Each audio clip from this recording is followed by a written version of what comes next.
The phone rang while Victor was sliding my mother's estate papers across the dining table. I remember that sound more clearly than I remember my own heartbeat, not because it was loud, but because it was hers.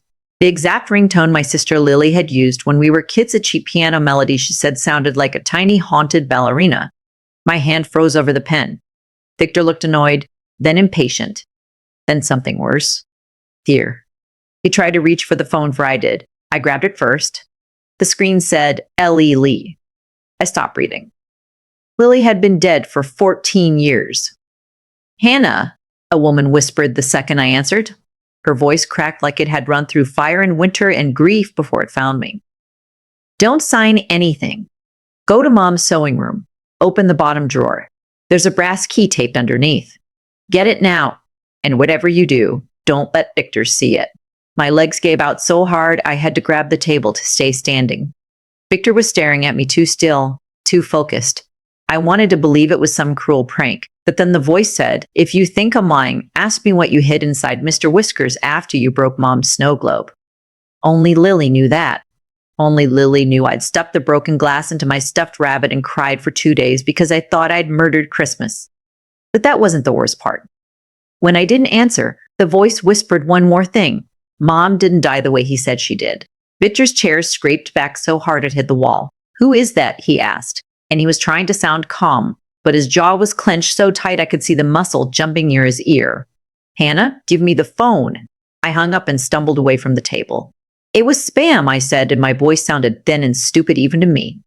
Victor took a step closer. He had spent most of my life perfecting that look and curve on the outside. Pressure underneath. To everybody else, Sheriff Victor Hale had been the man who brought casseroles when neighbors got sick and shook hands at church with both palms like he was blessing people. To me, he was the man whose kindness always felt rehearsed, whose hugs always landed like handcuffs. You're shaking, he said softly. This is exactly why I told you not to handle all this today. Your mother's funeral was this morning. You're emotional. You slid the papers closer again. Just sign, sweetheart. I'll take care of the house, the accounts, everything. You always liked the word everything. I muttered something about needing water and walked out before he could stop me. My knees felt hollow. My mother had been buried 6 hours earlier. My mascara was still stuck in the wrinkles under my eyes. My black dress still smelled like church candles and rain. And now my dead sister had called me. I didn't know what was coming next. I found the sewing room exactly how Mom had left it, half-finished hem, draped over the machine, reading glasses folded beside a tomato-shaped pin cushion, tiny threads clinging to the air like cobwebs. For a second, I almost broke. This room had been her quiet, her safe place.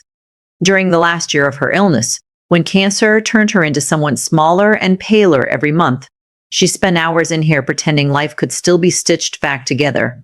My hands were shaking so hard I could barely pull open the drawer. I reached under the wooden frame. There it was, a brass key, taped so carefully it almost looked deliberate enough to be normal. Footsteps sounded in the hallway. I ripped the key free and shoved it inside my bra just as Victor appeared in the doorway. What are you doing? He asked. I forced myself to turn slowly. Trying not to drown in one bad day, I said. Is that allowed? For a second, I thought I saw anger slip through. Not loud anger, not shouting. Worse, cold anger. The kind that calculates? Then he smiled. Of course. I'm worried about you, Hannah. He took one more step into the room and his eyes moved, just for a second, over the open drawer. And then everything changed. I should tell you this before I go any further. Lily was not just my sister. She was a person who taught me how to survive a house that always felt 2 degrees colder when Victor was home. She was 3 years older, louder, braver, and allergic to obedience. She wore ripped jeans to school picture day, snuck cookies before dinner, and once got suspended because a boy snapped my bra strap in middle school and she threw his backpack into the girls' bathroom toilet. When our real dad, Sam Mercer, died in a boating accident, I was 8 and Lily was 11. Victor was around less than a year later. Helpful, reliable, gentle with Mom when she cried. Everybody said we were lucky she'd found someone so solid after tragedy. By the time I was 10, he had married her, moved into our house, and started rearranging every room like our old life had just been temporary furniture.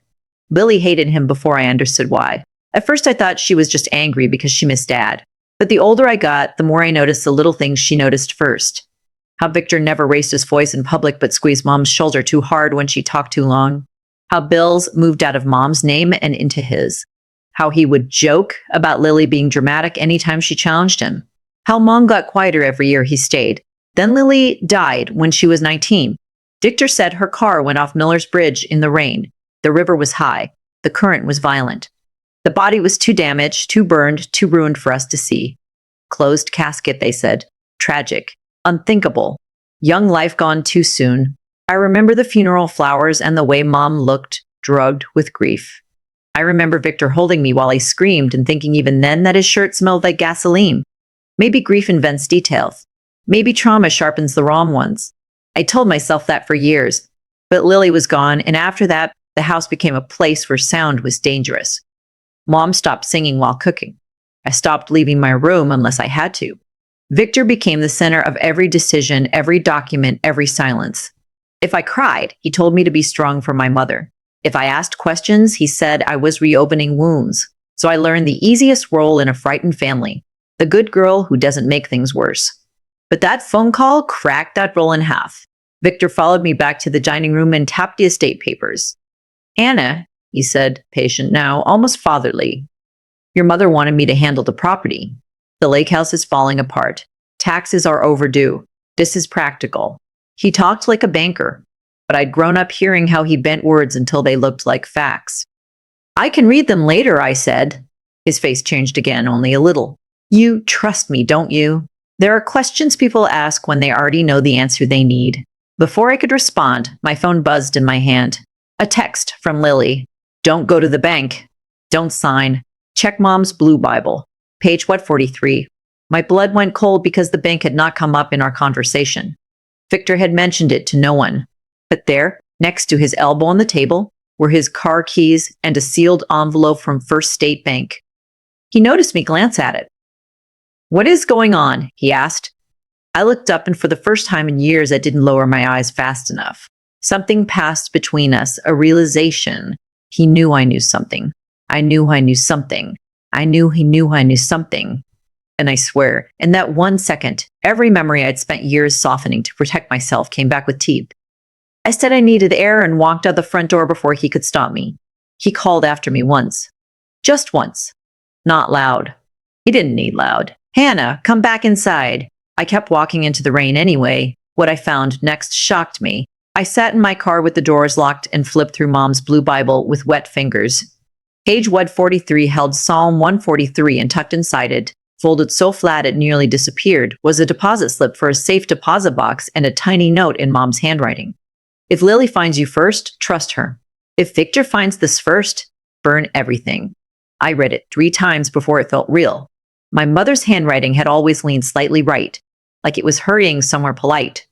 I knew every curve of it, from lunchbox notes and birthday cards and the labels on frozen leftovers in our freezer. A horn sounded behind me. Victor had stepped onto the porch. He wasn't waving. He was watching. My phone rang again. Hannah, Lily said, drive to St. Agnes parking lot. Park near the side entrance. Come alone. My mouth went dry. If this is really you, it is. How? I can explain. But you need to move now. He'll tell you you're confused. Then he'll tell you you're grieving. Then if that doesn't work, he'll get angry. You know I'm right. I did know.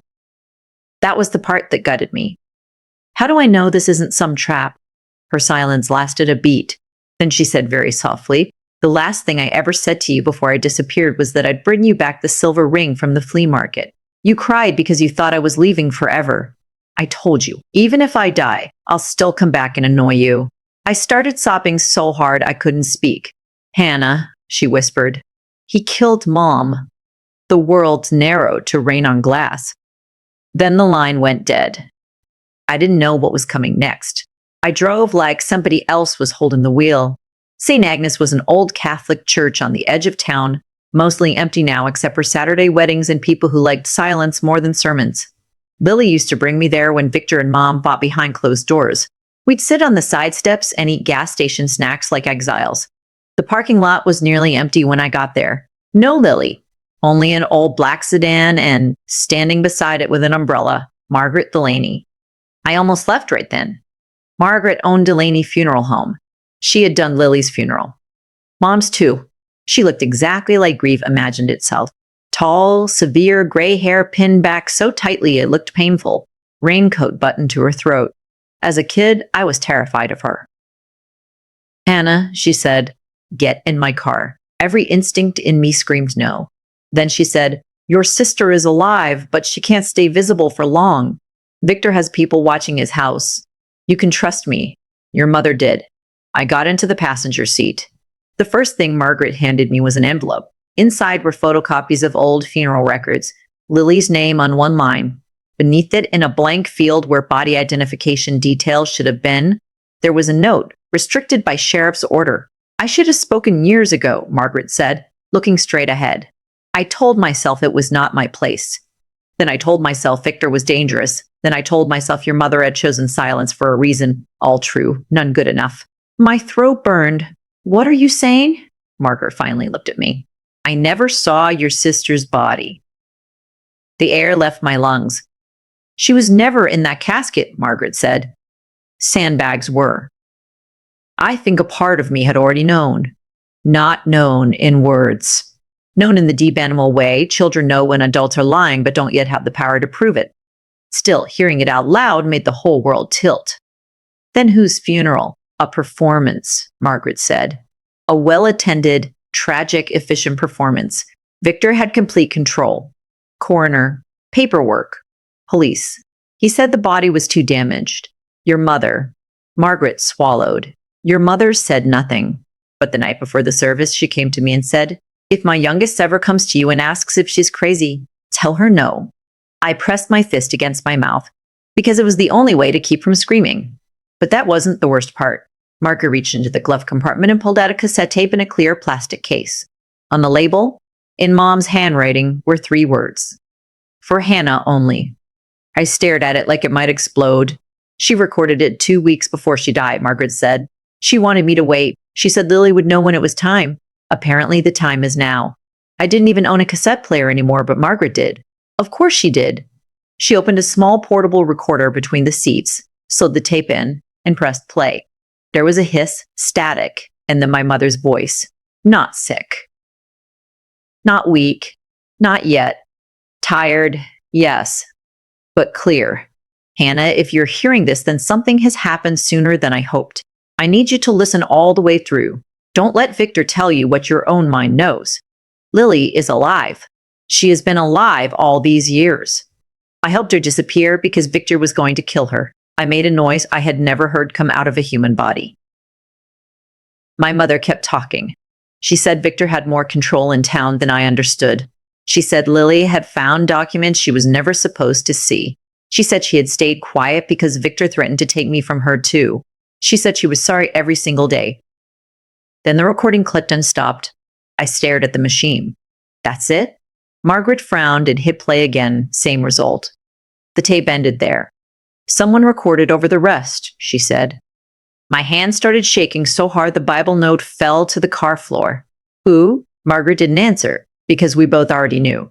My phone buzzed with a new message. From Victor, come home. We need to talk. And below that, another. From Munnin, Record, he knows you lember. He knows you left. Go behind the church. Now. And then everything changed. The alley behind St. Agnes smelled like wet stone and old leaves. There was a single side door propped open with a brick, and beyond it, inside the church annex, dim fluorescent light hummed over stacked folding chairs and boxed Christmas decorations. I stepped in and the door shut behind me. For half a second, I thought I had made the worst mistake of my life. Then I heard somebody crying. Soft, unsteady, familiar. I turned. Lily was standing 3 feet away. She looked older, of course. Older and thinner and sharper around the edges. Her dark hair, once waist-long, always tangled, was cut blunt at her shoulders. There was a white scar starting near her left temple and disappearing into her hairline. She wore jeans, boots, a gray hoodie, and the exact same silver ring she'd stolen from a flea market vendor when she was 17 and then returned the next day because guilt ruined the thrill. But it was her. It was the way her mouth trembled before she smiled. The way her chin lifted like she was still trying to protect me before she even spoke. Hi, Bug, she whispered. Nobody had called me that since she died. I hit her so hard we both nearly fell. Not a punch, a collision. my body throwing itself at proof. I grabbed her shoulders, her face, her hair, like touch was the only language left.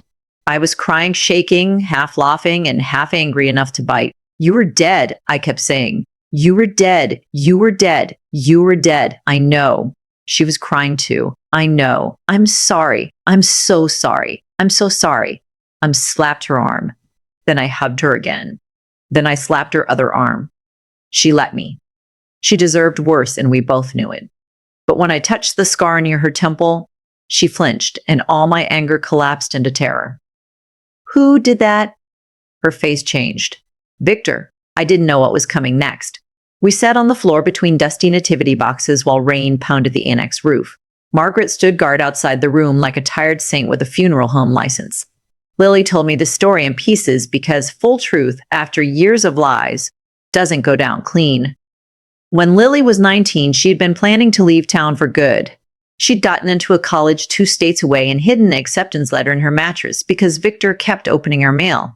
A week before she was supposed to leave, she saw Mom crying in Victor's office. After he left, Lily went in and searched his desk.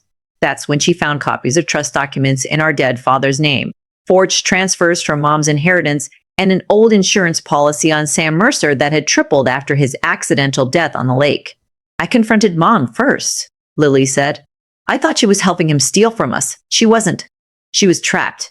She told me Victor had been threatening her for years. My stomach turned. Why didn't she go to the police? Lily laughed once. No humor in it. He was the police. Victor had become sheriff by then. Small town, big reputation, endless favors owed. According to Lily, Mom had tried to leave twice. Both times, Victor found her before she got out of the county. The second time, he told her if she ever ran again, he would make sure Hannah ended up in state care and Lily in jail. Maybe it was bluff, maybe not. With men like Victor, uncertainty is part of the weapon. So what happened the night you died? I asked. Lily looked down at her hands. He caught me copying the documents. We fought. Mom came in. He shoved her. I ran. He followed me to the garage. Her fingers moved to the scar without thinking. He hit me with a tire iron. I went cold all over. I woke up in Margaret's prep room, Lily said. Mom was there. She had blood on her blouse. Margaret had stitched my head. Mom said Victor thought I was dead for a minute, long enough for her to make a choice. She told me if I stayed, he would finish it. So she and Margaret got me out before dawn. I stared at Margaret to the cracked door. She did not turn around. She just kept watching the hallway. Mom arranged the crash scene, Lily said softly. Victor arranged the rest. That sentence broke something in me I had been holding together by force. My mother, who could barely return a sweater without apologizing to the cashier, had helped bury her own daughter alive in the eyes of the world. Not because she didn't love us, because she was trying in the only terrified way left to her, to keep at least one child breathing. But why never call me? I asked, and now the anger was back, hot and ugly. 14 years, Lily. 14 years, Lily. I thought you abandoned me to him. She took it. Every word I wrote, she said. 100 times. Mom sent a few letters through people she trusted. None came back. I realized he was intercepting everything. Then he sent me a photo of you walking home from school. On the back, he'd written, "Keep hiding." The room went still. He always knew where I was, I whispered. Not always, Lily said, but enough. I moved constantly. Worked cash jobs. Slept in cheap rooms. Changed names. I kept waiting for the moment I had enough proof to come back and take him down. Then Mom got sick. She swallowed hard. The last time I saw her alive was 7 months ago. She met me at a clinic 1 county over. She said the cancer was getting worse. She also said it wasn't the only thing killing her. What I saw next shocked me. Lily reached into her bag and pulled out orange prescription bottles with my mother's name on them. Victor was giving her medication that didn't match her chart, she said. A nurse at the clinic caught it and copied the labels for me. Wrong doses, wrong schedule, enough to make a sick woman weaker and keep her confused. My chest tightened until breathing felt optional. You're saying he poisoned her. I'm saying he made sure a dying woman died faster. I looked at the bottles, then at Lily, then at my own hands, remembering every time Mom had slurred a word and Victor answered for her. Every time she reached for a thought and couldn't hold it. Every time he said, "It's the chemo," before anybody else could ask. "Why call me now?" I asked. "Because of the papers," Lily said immediately. "Mom died with one thing Victor still doesn't fully control: the lake property and the trust attached to it. He needs your signature to move certain assets and close a safe deposit box she locked under both daughters' names before I disappeared. If he gets that, he erases the last trail." I thought of the deposit slip in my purse. Lily saw my face. "You found something." I handed her the slip and the note. She closed her eyes when she saw Mom's handwriting. "She did it," Lily whispered. "She really did it." Then she looked at me hard. "Hannah, listen. We have maybe a few hours before Victor realizes you won't come back alone. We need the box. And before you ask, no, we can't just go to the police. Because he is the police, because half the department still calls him sir." And then everything changed.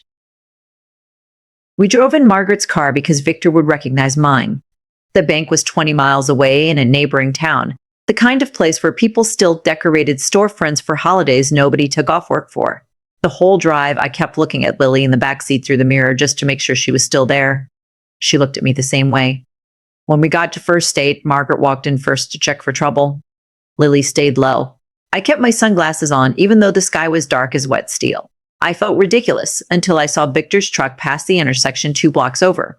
Inside the bank, the manager was a woman in her 60s with a neat silver bob and the expression of someone who had survived too many men explaining things to her. Margaret knew her. That helped. The deposit slip helped more. The problem was the name. "Our records show this box requires one living owner and one key," the manager said. "Carol Mercer and Lily Mercer?" She glanced at me. "Carol Mercer is deceased. We'll need death documentation and identification for the surviving co-owner." Lily lifted her hood. The woman looked from Lily to the file, and whatever she saw on Lily's face made her stop asking questions. "Come with me," she said quietly. The box was smaller than I expected. After 14 years of silence, lies, fear, and funerals, I wanted something dramatic. A safe glowing in the dark. A safe glowing in the dark. A secret wall compartment. Instead, it was just a small metal box set on a felt pad under fluorescent lights that hummed like insects. Inside were 3 things: a flash drive, a bundle of letters tied with blue thread, and my father's watch. Not Victor's. Sam's. The watch he was supposedly wearing the day he drowned. I stared so hard my vision blurred. Lily swore under her breath. Mom kept it. My hands started to shake again. Why would she keep Dad's watch if they told us it sank with him? Because Victor lied then, too, Willie said. But that wasn't the worst part. Tucked beneath the watch was one final envelope, addressed to both of us. For my daughters. If you are reading this together, then one miracle has already happened. I broke before I even opened it. Mom's letter was longer than I could read without stopping. She wrote that she had failed us in every way that mattered and loved us in every way she knew. She wrote that Sam had discovered Victor stealing from the Rena accounts years before Victor married her. She wrote that Victor inserted himself into our lives after Sam's death because he knew she had inherited land by the lake and a trust from her parents. She wrote that Lily had found enough to prove financial fraud, but the truth went deeper. Then came the sentence that made Lily sit down like the floor had vanished. I believe Victor caused her father's death. Not suspected, not feared. Believed. Mom said Sam had argued with Victor the day before the boating accident. A mechanic later hinted the fuel line looked tampered with, but Victor handled the report. The mechanic changed his story within 24 hours and left town a month later. Mom had buried the suspicion because she was terrified and because by then Victor had already woven himself into our house like mold inside walls. At the bottom of the letter, Mom wrote where the original records were hidden, under the floorboards of the old lake house boathouse. The same lake where Dad died. I didn't know what was coming next. We barely made it out of the bank. Victor was waiting across the street leaning against his truck with his hat off, rain darkening his hair. He smiled when he saw me through the glass doors, and if you've never been truly afraid of someone, let me tell you, the worst smile is the one that knows you're trapped and wants you to know it too. "Split up," Lily hissed. "No," I snapped. Margaret squeezed my arm. "He expects panic. Give him confusion." The next minute felt like a movie edited by a drunk person. Margaret walked out first, pretending to search her purse. Victor's attention shifted. Lily slipped through the side exit with the flash drive. I stepped out the front with the letters tucked under my coat and looked directly at the man who had eaten 14 years of my life. Hannah, he said warmly, as if we had just bumped into each other buying groceries. You've had a difficult day. Come home. I kept walking. His voice hardened just enough. Now. My phone buzzed in my pocket. Lily, left tally. Run. I ran. Victor shouted my name. Tires screeched. Somebody cursed. Somebody cursed. I cut between two parked cars, nearly ate pavement, and slammed into the alley so hard my shoulder hit brick. Lily grabbed my wrist from behind a dumpster and dragged me through a back gate where Margaret's car was already idling. We threw ourselves inside. Margaret punched the gas. Victor's truck turned into the alley a second too late. And then everything changed. The flash drive held scanned documents, voice memos, and one video file. We didn't stop to look right away because Victor was behind us within 10 minutes, close enough that his headlights filled the back window like interrogation lamp. Margaret drove with the terrifying calm of a woman who had transported bodies through ice storms and no longer respected weather or death. He'll call this in, Lily said. He'll say you're unstable and I kidnapped you. He's done that before? I asked. Lily looked sick. Not with you. With Mom. That one sentence explained a years of silence better than any apology. Margaret took a service road I didn't know existed, and we lost him near a row of abandoned grain silos. We pulled under a highway overpass to breathe and finally opened the files. One audio clip was Mom whispering fast, saying Victor had found out about the safe deposit box. Another was a nurse reading medication discrepancies from Mom's chart. There were copies of property transfers, insurance adjustments, and a scanned page from a mechanic's work order dated the day before Dad died. Tampered fuel line. Customer advised not to launch. Customer advised not to launch. Customer name, Sam Mercer. I started crying again, not because I wanted to, but because grief does that when truth arrives too fast. It doesn't ask whether your body has room. It makes room. Then Lily opened the video. It was from an old security camera inside Victor's office at the sheriff's station. No sound. Grainy. Timestamp from 15 years ago. Victor standing over our father's insurance file. Sam entering. Argument. Victor shoving him. Sam pointing at papers. Then Victor leaning close, saying something that made Sam go still. The quip ended before anything physical happened. Not enough, Lily said, furious. It proves motive, maybe intimidation, not murder. Margaret was looking at the letters. There may be more in the boathouse. I wiped my face. Then we go. Lily hesitated. Hannah, if we do this, there's no halfway. Once you know everything, you can't unknow it. I laughed and it sounded broken. I lost my sister, my mother, and my father to the same man. I think halfway is over. But that wasn't the worst part. As we pulled onto the old road to the lake house, my phone lit up with an incoming call from Victor. I should have ignored it. I answered. Hannah, he said, so calm it made my skin crawl. You with Lily? I stayed silent. He sighed. She always was reckless. I hoped time might improve her. Clearly not. Listen to me carefully. She's not who you think she is anymore. My hand tightened around the phone. She came back because she needs money, he continued. She's been hiding from debts, from men she crossed, from problems you can't imagine. Your mother protected her lies because mothers do foolish things for difficult children. Lily shook her head hard, begging me not to listen. But Victor's voice was doing what it always did, finding the old weak spots, pressing on them slowly. Then he said, ask her why your mother begged me not to let Lily near you. The car went dead silent. I turned to Lily. She went pale. He's twisting it. Answer me, I said. Victor laughed softly into the phone. That's right, ask her. I wanted to throw the phone out the window. Instead, I put it on speaker. Lily shut her eyes. Mom was afraid I'd come back too soon and get you killed. Victor's smile was audible. Convenient. She also blamed me, Lily said, voice cracking. Because I ran that night instead of staying with her. For a while, she couldn't forgive either of us. Then she forgave both of us. That's the truth. Victor said nothing for a beat. Then his voice dropped into something colder. Turn around, Hannah. This ends badly if you don't. I hung up. I didn't know what was coming next. The lake house had rotted in the years since Mom got too sick to maintain it. Porch sagging. Paint peeling. Windows filmed with mildew and memory. I hadn't been there since I was 16 because Victor said it was unsafe and expensive and emotionally unhealthy to cling to the past. Now I knew translation. It held things he didn't want us to find. Inside, The air smelled like wet wood and old dust. Every room felt like a photograph left in sun too long. In the kitchen, a chipped mug still sat upside down on the drying rack as if Mom might come in and ask why we were tracking mud inside.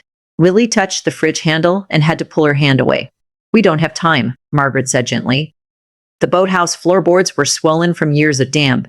We used a rusted crowbar and the kind of determination that only exists when you've been lied to so long.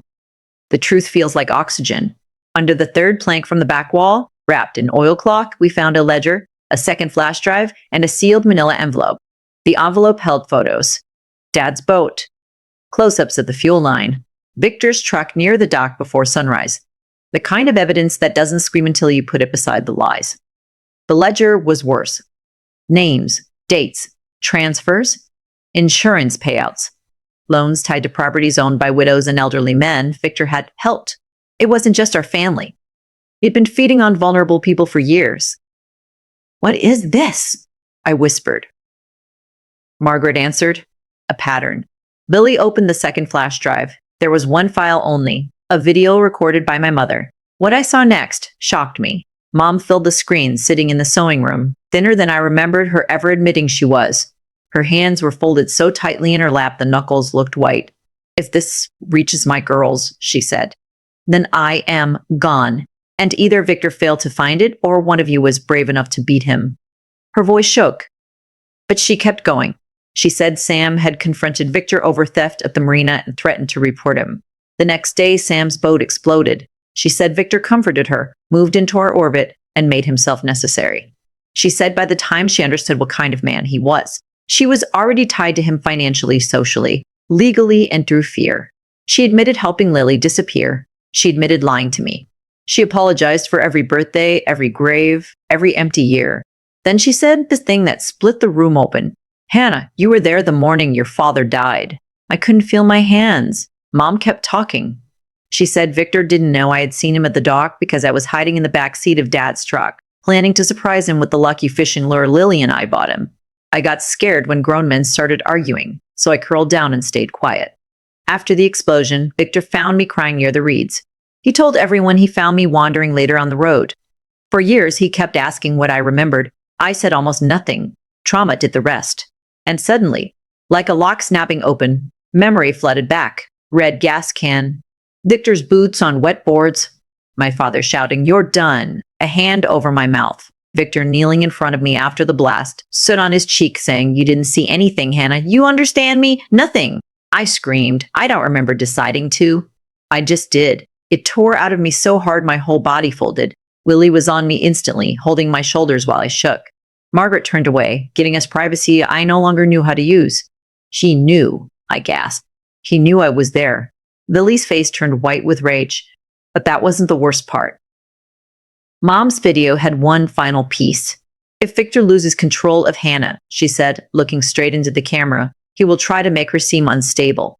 He has done it before. He has already asked Dr. Larkin to document grief-related confusion. Hannah, if he offers you pills for sleep or panic, do not take them.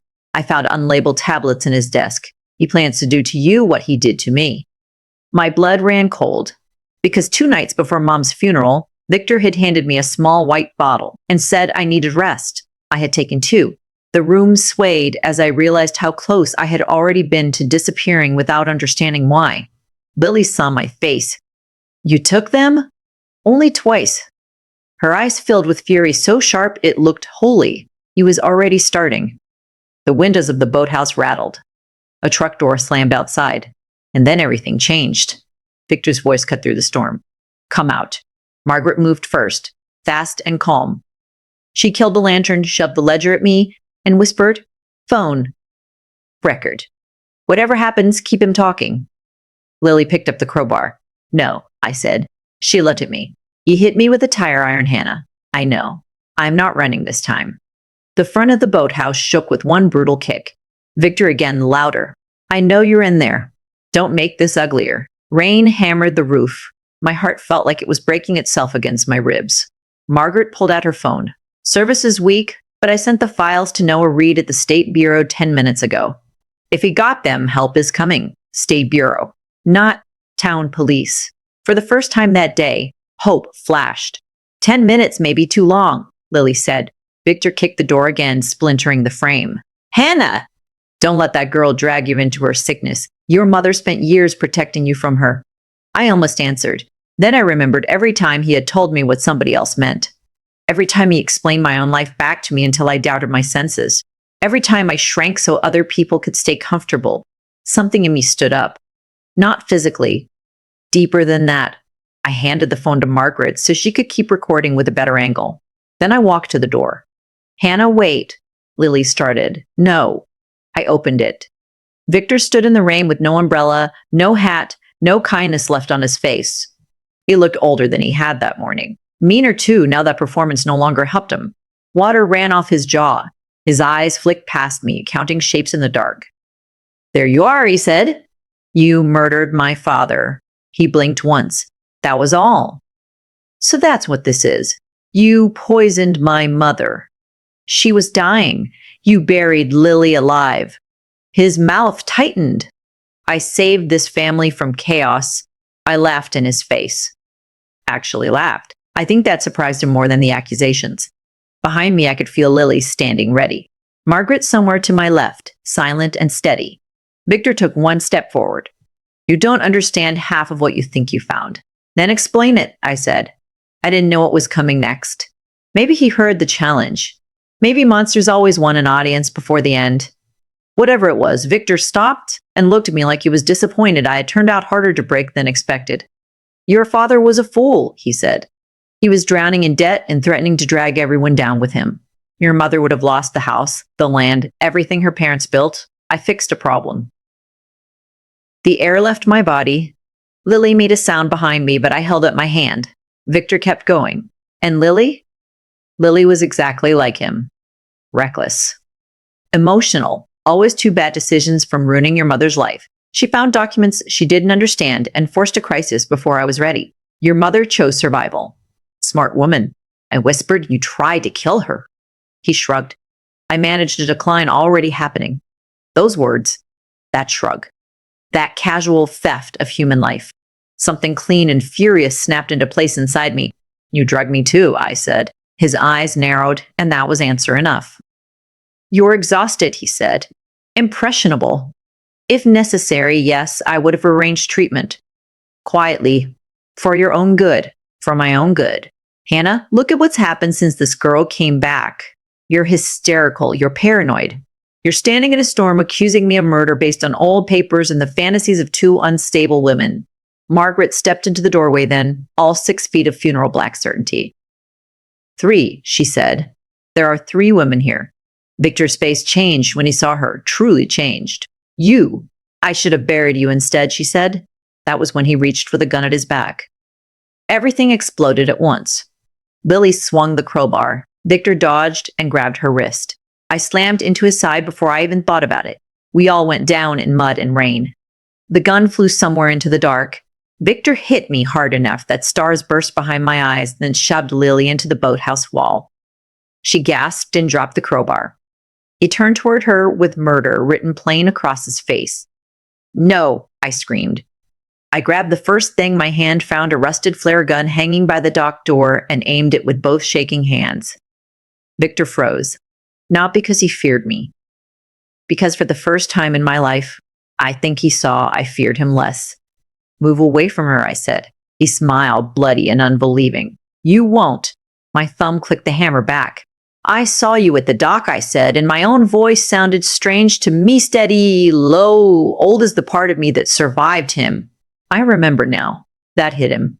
Finally. A clean hit. His expression cracked. You were a child. I'm not anymore. Sirens sounded faintly in the distance. He heard them too. And then everything changed. Victor lunged anyway. I fired. The flare didn't hit him directly. It screamed past his shoulder and slammed into the rain-black water beside the dock, throwing red light everywhere. But the blast was enough. He jerked back, slipped in the mud, and Lily drove into him from the side with all 14 years of her stolen life behind her. He crashed against a piling. Margaret kicked the gun toward me. I grabbed it. This time I aimed properly. On your knees, I said. Victor looked from me to Lily to the road where sirens were growing louder. He was calculating. Always calculating. If he could talk, he could twist. If he could twist, he could survive. So I spoke first. My father begged you to stop, didn't he? Victor stared. You told my mother you were saving us, I said. But you just wanted what was ours. The house. The trust. Her fear. Our silence. You didn't build one thing in your life, did you? You only took. For the first time, the smile fell away completely. Your mother was weak, he spat. Your father was stupid. And both of you girls should have learned gratitude. Lily made a sound like grief turning into hate. Blue and red lights flashed through the trees. State police, not county. Noah Reed got out first, weapon drawn, shouting commands. He was younger than I expected, sharp-faced, soaped in seconds. 2 officers followed. Victor straightened, rearranging his expression like he thought Charmed still had a chance. It's a misunderstanding, he began. Margaret held up her phone. I recorded the last 9 minutes. Noah looked at Victor, then at me, then at the ledger in my mud-covered hands. Sheriff Hale, he said, voice flat. Step away and put your hands behind your back. Victor looked at me one last time while they cuffed him. Not angry now, not even shocked. Just furious in the deepest way because the person he had trained to doubt herself was standing upright, weapon lowered, telling the truth. You think this fixes anything, he said. I walked close enough that only he could hear me over the rain. No, I said, but it ends you. What I felt next wasn't joy. It was relief so sharp it hurt. The trial lasted 8 months. By then, the story had spread beyond our county, beyond the state even. Because people love a monster most when he used to wave at them in uniform. The ledger opened other investigations. The mechanic who had left town came back and testified. The nurse from the clinic turned over chart copies and prescription logs. Margaret testified about the empty casket. Noah gave the recording. And I gave the memory I had buried so deeply I thought it was gone forever. Victor was charged with murder, attempted murder, fraud, coercive control, financial crimes I still can't pronounce, and enough related offenses to make the courtroom feel too small for all of them. He kept denying the important parts. Men like him always do. But paper is patient, and truth, once it starts surfacing, has a way of dragging everything with it. He died in prison 2 years later from a stroke. I didn't cry, but that wasn't the end of the story.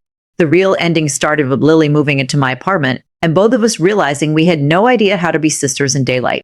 We argued over dishes. She hated my throw pillows. I hated the way she left cabinet doors open like she was in a hurry to outrun walls. The first time she borrowed my shampoo without asking, I laughed so hard I had to sit on the bathroom floor. Healing is not pretty the way movies promise.